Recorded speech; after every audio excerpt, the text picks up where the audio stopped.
Hemos hablado mucho sobre la relevancia del aprendizaje preescolar, no solo desde una lógica como la que hemos tenido históricamente los chilenos y chilenas, de que nuestro hijo tiene que ser, no sé, el mejor alumno, sino porque sabemos que esos aprendizajes en el contexto preescolar y escolar tienen otras dimensiones muy relevantes para el desarrollo de una persona. Hoy sabemos que la lectoescritura es una habilidad que no solo sirve para avanzar en la vida profesional, sino que también ayuda a describir el mundo, a saber si es que uno tiene pena o tiene angustia o tiene ansiedad. En la medida en que conoce las palabras, puede nombrar las cosas que le pasan. Y eso tiene relación con una mejor salud mental, poder describir lo que le pasa al mundo interior. Como esto parte cuando los niños son muy pequeños, hoy queremos poner foco en qué cosas podríamos hacer para colaborar con que nuestros niños efectivamente aprendan cosas asociadas, por ejemplo, a aprender a leer con mayor facilidad en una etapa en la que competimos con las pantallas y con muchos estímulos. Es por eso que hoy estamos con Catherine Strasser, la nueva decana de la Facultad de Ciencias Sociales de la Universidad Católica, con quien vamos a hablar de esto y de otras hierbas. Bienvenida, Catherine. Muchas gracias. Bueno, lo primero es eso. Podría decir que a lo largo de nuestro aprendizaje en Sanamente somos una comunidad de mucha gente muy ignorante en todas estas materias. Una de las grandes novedades ha sido la idea de que aprender a leer ya no es una cosa solo funcional para el mundo ejecutivo, a pesar de ser una habilidad ejecutiva teóricamente, o sea, así se describe, sino que también ayuda mucho al desarrollo emocional integral de una persona. Efectivamente, sí. Bueno, el lenguaje tanto oral como escrito son herramientas básicas del funcionamiento humano. Más allá de adquirir conocimiento y, como dices tú, de funcionar en el mundo profesional, nosotros usamos el lenguaje para expresarnos, ¿verdad? Para expresar nuestras experiencias, para entender lo que le pasa a los demás, para planificar nuestras acciones y obtener unos objetivos. O para ordenar nuestra mente. Correcto, sí. El lenguaje sirve mucho para poder establecer planes. Entonces, efectivamente, el lenguaje es un factor crítico para el bienestar en todas las edades. Ahora, otra cosa que sabemos, por eso voy como corroborando información contigo, es que estamos teniendo más problemas en que los niños y niñas aprendan a leer y a escribir. Tenemos mucha competencia con otros estímulos y además tenemos otros impactos agregados, como en una especie de torta panqueque, la pandemia, el montón de niños que salieron del sistema escolar y después no volvieron, padres que leen mucho menos que antes también. ¿Cómo ves tú ese escenario? Sí, no sé si más problemas. Lo que pasa es que la pandemia evidenció un problema que nosotros ya teníamos de logro de la lectura, que era bajo. Chile ha ido mejorando lentamente en lectura, pero sin duda que en este momento los niveles de comprensión lectora de los adultos y de los adolescentes chilenos son críticamente bajos, y hay más necesidad de habilidades superiores de lectura. Entonces se nota como más la diferencia. La pandemia efectivamente hizo que descendieran aún más los puntajes de lectura, y eso afortunadamente con las políticas que se han implementado para recuperar los aprendizajes, eso se está recuperando. Pero nunca estuvimos muy bien, entonces nos recuperamos al nivel que estábamos y necesitamos mucho más. Y la cosa de la competencia con la tecnología. Lo digo porque estamos viendo un experimento en tiempo real. Sí. Nunca antes tuvimos tantas pantallas, ni tantas distracciones, ni tantas cosas que ocupan nuestros circuitos de recompensa como estamos teniendo hoy día, y por lo tanto probablemente la evidencia todavía no es suficiente para poder hacer grandes declaraciones, pero por lo menos los padres y las madres lo estamos viviendo dentro de nuestras casas de una manera bien dramática, probablemente los profesores también. Sí, bueno, yo ahí separaría un poco entre los niños más chiquititos y los niños más grandes. En los niños pequeños el gran problema de la tecnología es que compite con la interacción humana. Claro. Entonces no es tanto que la pantalla o el videojuego sean el problema, sino que cuando un niño pequeño está absorto en un videojuego, eso captura tanto su atención que no demandan la atención del adulto. Entonces, lo que sí se ha visto que hay una correlación muy fuerte, o sea, mientras más horas de pantalla, menos horas de conversación con el papá o la mamá. Y eso, antes de los 2 años especialmente, es muy malo. O sea, el lenguaje y las habilidades cognitivas en el ser humano se desarrollan interactuando con un adulto. Entonces, si tú pones un estímulo... Quisiera detenerme ahí un segundo, porque hoy día, gracias a las imágenes de neurociencia, podemos ver que el cerebro no reacciona igual cuando está viendo un contenido en el celular que cuando está recibiendo un contenido de una persona. Es como que nuestra biología premia el hecho de que estemos juntos, ¿no? Sí, claro. La interacción con la persona tiene una parte de atención conjunta, estamos mirando lo mismo, tiene una parte de afecto, tiene todo un entorno extralingüístico que contribuye a que el niño extraiga más información, además de la parte afectiva. Y la pantalla reduce eso. Ahora, en los niños más grandes, la verdad es que los medios electrónicos pueden ser una gran fuente de conocimiento, de vocabulario, pero como dijiste tú, tienen el problema de que son más fáciles, ¿no? Entonces no requieren un esfuerzo, no requieren esa atención controlada, y esa atención controlada y ese esfuerzo son necesarios para aprender. Es interesante porque las personas cuando se esfuerzan mucho en aprender algo, cuando algo fue difícil, sienten que aprendieron menos, pero la evidencia muestra que cuando algo es difícil, aprendes más. Entonces, el problema que tiene aprender por medios electrónicos es que es demasiado fácil, no te requiere esfuerzo. Y el esfuerzo en el desarrollo evolutivo también está muy premiado en nuestros circuitos de recompensa. Claro. O sea, cuando algo te cuesta y lo logras, sí. tu cerebro hace una cosa completamente distinta que cuando algo logras lo mismo con un medio más fácil. Es interesante eso. Y la lectura requiere una atención más esforzada, entonces puede que tenga efectos diferentes en el aprendizaje. Ya, ahora vamos a una cuestión más práctica, porque... hoy sabemos que el proceso de aprendizaje definitivamente no está solo en los colegios, ni solo en los lugares donde uno deja a los niños, llámese eso la etapa preescolar o el jardín, en fin, ¿no? El pre-kinder, kinder, sino que también está en la casa. Y muchas veces los padres y las madres no sabemos eso, cuán importantes somos para el aprendizaje. Entonces, cuéntanos un poco de... Tú has investigado en particular este ámbito. Cuéntanos un poco de ciertas herramientas específicas que se sabe que funcionan para ayudar que tu hijo o tu hija adquiera este tipo de habilidades. Sí, la evidencia es muy robusta respecto a que el lenguaje que rodea al niño impacta en después su lenguaje y su lectoescritura. O sea, por lo tanto, tratar de hablar bien en la casa es algo bueno. Sí, no sé si hablar bien, las dimensiones del ambiente lingüístico que importan son la cantidad, ¿de palabras? Sí, la cantidad de palabras, el darle al niño o la niña el espacio para contribuir. O sea, solamente escuchar lenguaje no es tan bueno como conversar. O sea, hacer una pausa, hacerle preguntas, ¿verdad?, sobre cosas que le puedan interesar. Y uno de los factores que más ayudan a eso son los libros. O sea, es muy difícil decirle a una familia cambien su forma de hablar. Pero si tú les das libros, ellos cambian inmediatamente y los libros hacen que las personas conversen de cosas más lejanas, utilicen estructuras sintácticas más complejas, usan vocabulario más variado inmediatamente. Leer un cuento, cuestión así de concreta. O mirar un cuento sin palabras puede ser. El objeto libro, con o sin palabras, hace que la interacción lingüística mejore mucho. Entonces, una recomendación que siempre se hace y la más efectiva es compartan libros con los niños desde el nacimiento. Eso es importante. Entrevistábamos hace un tiempo a Mariano Sickman, neurocientífico, argentino, etcétera, y él contaba cómo había hecho un experimento con bebés de 3 meses, donde una madre le hablaba y se mostraba cómo la guagua encendía la zona del lenguaje, a pesar de no poder decir la palabra, en el fondo le estaba hablando. Es muy interesante, lo planteo a propósito de lo que dices, como desde que son guagua uno dice ya, pero no entiende nada. Entiende todo, o entiende mucho, o le importa cuál es el impacto de leerle, no sé, a una guagua.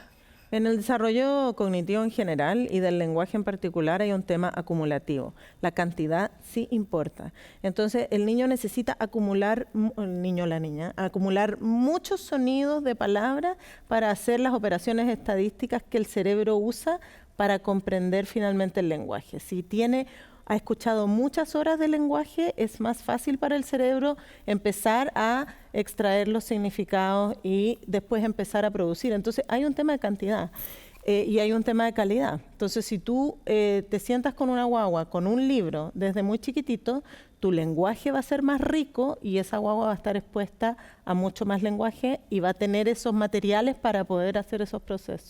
Ya, y avancemos a un lugar que es muy desafiante, que es el espacio como de instrucción. Depende de la edad del niño, la niña, cuál es ese lugar, el jardín o el colegio o el preescolar, etcétera.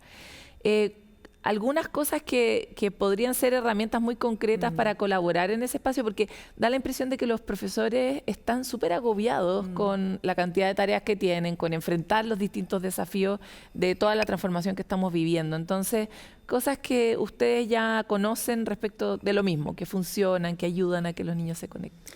Sí, bueno, es muy importante que, y esto es importante también ahora que están cambiando nuestras bases curriculares, que hasta primero e incluso segundo año el logro de la habilidad lectora, de la decodificación propiamente tal, tiene que ser el centro. O sea, a partir de esa habilidad después los niños van a poder hacer otras cosas. No quiero decir que no tenga que haber otros objetivos curriculares, pero sí todas las fichas tienen que ponerse en que esos niños desarrollen la habilidad para leer. En párvulos, ¿verdad? También hay que enfocarse en estrategias que creen un ambiente rico de lenguaje y que permitan a los niños participar. Y eso es muy difícil en educación de párvulos cuando tú tienes un grupo muy grande, porque hay niños que naturalmente hablan menos y otros que hablan más. Entonces, la educadora tiene la labor de preocuparse de que cada niño tenga la oportunidad de participar, no solamente escuchar. Esos son algunas como claves en párvulo, esta oportunidad de participar. Y nuevamente, libros en la sala. A mí me sorprendió mucho que mi hija chica tuvo que disertar en prekinder. Y era como, pero ¿cómo van a hacer disertar a una niña? Y, tiene que hablar. Claro, sí. Entonces, y era como la oportunidad de que todos los niños pudieran pasar y contar una historia sobre algo, ¿no? Claro. Quisiera avanzar sobre cuál es el rol del juego, porque cuando tú dices es demasiado importante que aprendan a leer y a escribir, inmediatamente uno se lo pone como una tarea, así como lo tengo que lograr. Y cuando uno le pone esa energía a algo, habitualmente las cosas salen mal, en particular con niños chicos. Claro. Porque no están interesados en vivir de esa manera los niños chicos. Quieren jugar, quieren pasarlo bien. Entonces, me encantaría saber qué han encontrado respecto del rol del juego, del tono, de las formas. Chile es un país bien poco amable en general, en sus maneras, ¿no? Y bien como formativo, como instructivo, como tienes que lograr las cosas desde un lugar bien estresado que tiene nuestra sociedad, como también lo hemos visto que está. Entonces me encantaría saber esos otros elementos del ecosistema del aprendizaje que ustedes han podido ver tanto para el colegio como para... Sí. Esta pregunta me toca una fibra a mí porque en Chile efectivamente hay como una dicotomía que es falsa entre promover el desarrollo del lenguaje y las habilidades de lectoescritura desde temprano, como debiera ser, y ofrecerle a los niños un entorno apropiado a su etapa del desarrollo. Esa dicotomía es falsa. Muchas veces pasa que cuando salen los resultados de CIMSE, ¿verdad? Y la gente dice, uy, tenemos que promover el conocimiento de las letras desde párvulo, siempre aparecen voces diciendo, no, porque eso es escolarizar y eso es como malo, porque el niño se va a estresar. En realidad lo que tenemos que hacer es encontrar metodologías, que las hay, ¿verdad? Como el juego, metodologías adecuadas a la etapa del desarrollo para promover esos conocimientos. O sea, no hay una dicotomía, sino que hay que integrarlo. Por ejemplo, si tú lo piensas, los niños que viven en un ambiente letrado, que sus familias utilizan el lenguaje cotidianamente para el lenguaje escrito, esos niños van a preguntar espontáneamente por qué significan las letras, tienen, no sé, imanes de letras en su casa, comparten libros con su familia. Todo esto es una parte como natural de su desarrollo, no es instructiva, como dices tú, no es directiva. Ahora, en párvulo, las educadoras muchas veces sienten esa tensión, ¿no? Que les dicen, los niños tienen que terminar kinder conociendo todas las letras, y lo único a veces que está disponible es decirle la A, la E. Y en realidad no es así. Tú puedes hacer juegos donde tengan que buscar las letras, donde tengan que armar cosas, donde tengan que etiquetar sus propios dibujos. Las metodologías lúdicas son perfectamente compatibles con el aprendizaje de las matemáticas tempranas, de la alfabetización temprana. Allí no hay una dicotomía y realmente necesitamos dejar de asociar la estimulación de la lectoescritura con metodologías escolarizadas.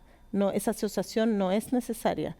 Claro, es que aquí viene la gran pregunta sobre el nuevo mundo, porque tú y yo crecimos en el mundo de Pink Floyd, o sea, en el fondo de el pizarrón, repetir, memorizar, copiar, y la cosa era bien, era bien así, ¿no? Esas personas hoy día son profesores y profesoras.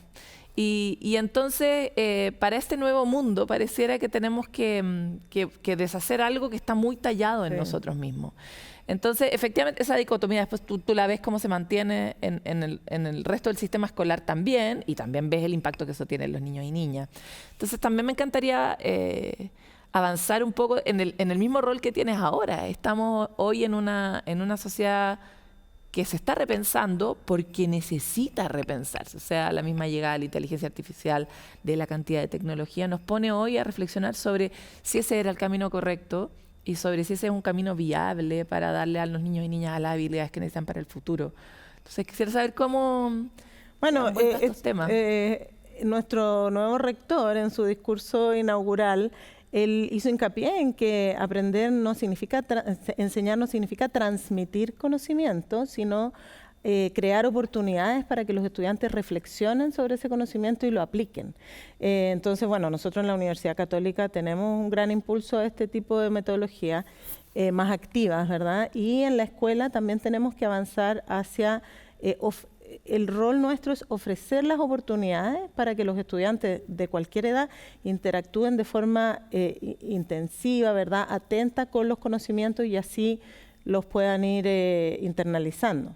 Ahora, hay un rol muy importante del conocimiento y yo creo que ahí en esta era de los medios electrónicos un rol que pueden jugar, no sé, todos estos videos de YouTube que ven los estudiantes, es adquirir más conocimiento, pero en la escuela tienen que poder reflexionar sobre ese conocimiento y poderlo aplicar, ¿no? Porque no es solamente tragarlo, ¿no? Eso no les va a servir. Es interesante porque pareciera que a medida que más avanza la tecnología, más necesitamos recuperar como los espacios humanos. Sí, o sea, necesitamos conversar sobre lo que vemos en la tecnología. Ese es el complemento, ¿no? Simplemente el niño con el video juega un rol igual que un libro, pero el rol del profesor, ¿verdad?, es ayudar a una internalización más rica, más profunda, una reflexión sobre eso. Juega un rol menor que el libro. De acuerdo a lo que me decías antes, digamos. El libro lo que hace es que saca lo mejor del adulto. Yo diría eso, yo diría que si tú, por ejemplo, tienes un niño que quieres que hable un poco más, que a lo mejor está como un poco retrasado en su lenguaje, siempre el especialista te va a recomendar compartir libros, porque tú al sentarte con el libro vas a generar un lenguaje mucho más rico. Es un efecto muy bonito que tienen los libros y que, bueno, obviamente tú puedes capacitar a los papás también, pero sin capacitación eso se da solo. Te quiero agradecer por esta entrevista. Nos veremos seguramente varias veces más aquí en Sanamente. Muchas gracias. Compartir los libros. Los libros en Chile son bien caros. Ese es uno de los grandes problemas que tenemos, pero tenemos subutilizada la capacidad de compartirlos. Si uno los lee, ya, ok, con los niños los lee unas 15 veces tal vez cuando son chiquititos, pero después los puede prestar. Y hacer una ruta, un círculo donde esos libros viajen. Efectivamente, de uno salen como nuevos personajes, otros tonos, a veces habilidades chistosas que los padres y madres no entrenamos mucho en nuestra vida cotidiana, actorales, y que nos permiten estar presentes de otra manera también en la educación y el desarrollo de nuestros niños y niñas.